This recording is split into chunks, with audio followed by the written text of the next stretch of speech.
sa aking channel. So, for today's video guys, ay gusto ko lang i-share sa inyo itong katanungan ng isa sa ating mga viewers. Ayan guys, sigurado ako na marami pa rin sa inyo ang nangangamba dahil sa mga nagtitext sa atin, ayan, na bigla ang nagtitext, ganyan, na number lang. Ayan, hindi natin kilala as in, kasi number lang, wala siyang pangalan. Hindi siya naka-phone book sa ating cellphone.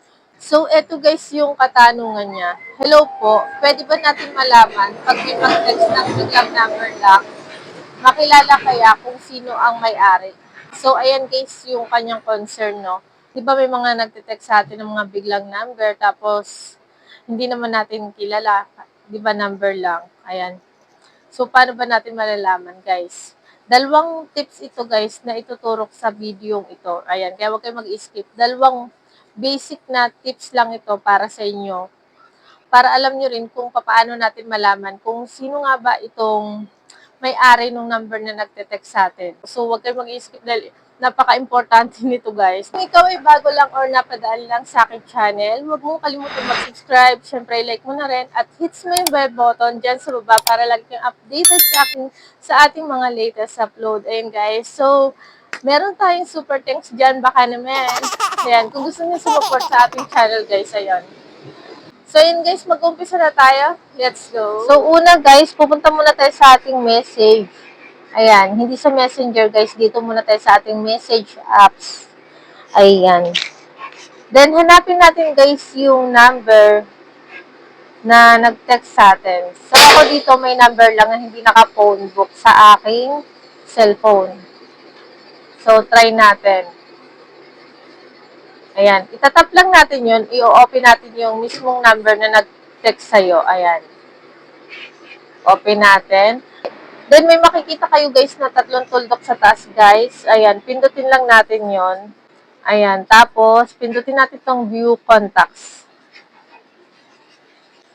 Then, itong number guys, i-hold lang natin to. Ayan. Tapos, may lalabas na copy to clipboard.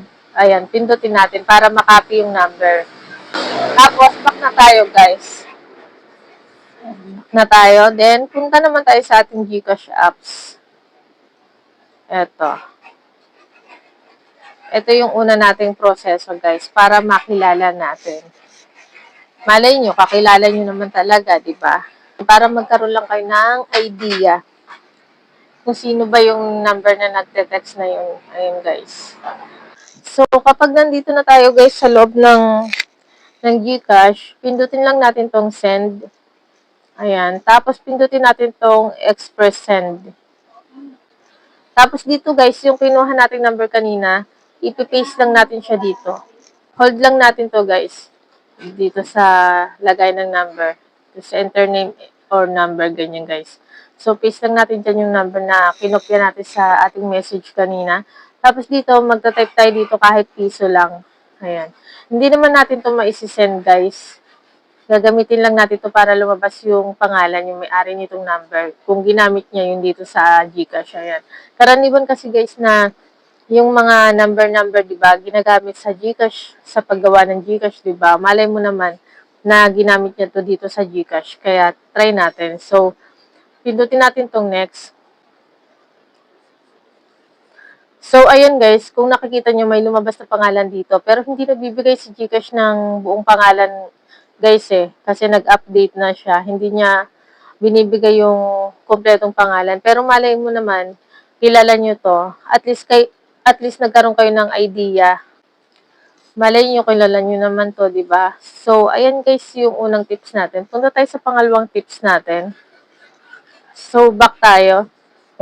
So, dito guys, gagamit tayo ng Facebook. Ayan. Pero Facebook Lite yung gagamitin ko kasi yung Facebook apps ko, nakalagin kasi dun yung aking isang account. Ayan. Ayoko kasing i-log out. Kaya gagamit ako ng Facebook Lite. So, click natin to guys. Ayan. Open lang natin tong Facebook Lite. So, dito, hindi naman ako magla-login dito. So, dito guys, pipindutin natin ng login to another account. Tapos, punta tayo dito guys sa forgot password. Ayan.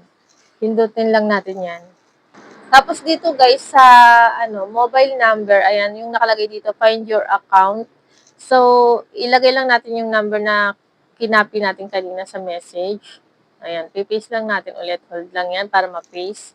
Ayan. Tapos, kapag nandito na yung number, pindutin natin ang continue.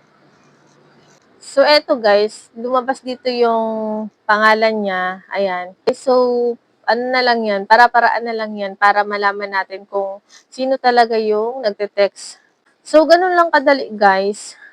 Ang basic na paraan para malaman natin kung kanino yung number na nagte-text sa atin, kung sino yung nagmamay-ari. So, hanggang dyan na lang guys. Sana nakatulong ang video nito. Ayan guys. Kung nakatulong sa'yo, huwag mong kalimutan mag-like, share, and subscribe. Ayan. And kita ka sa lang ulit tayo sa sunod kong video. Thank you for watching. Bye-bye!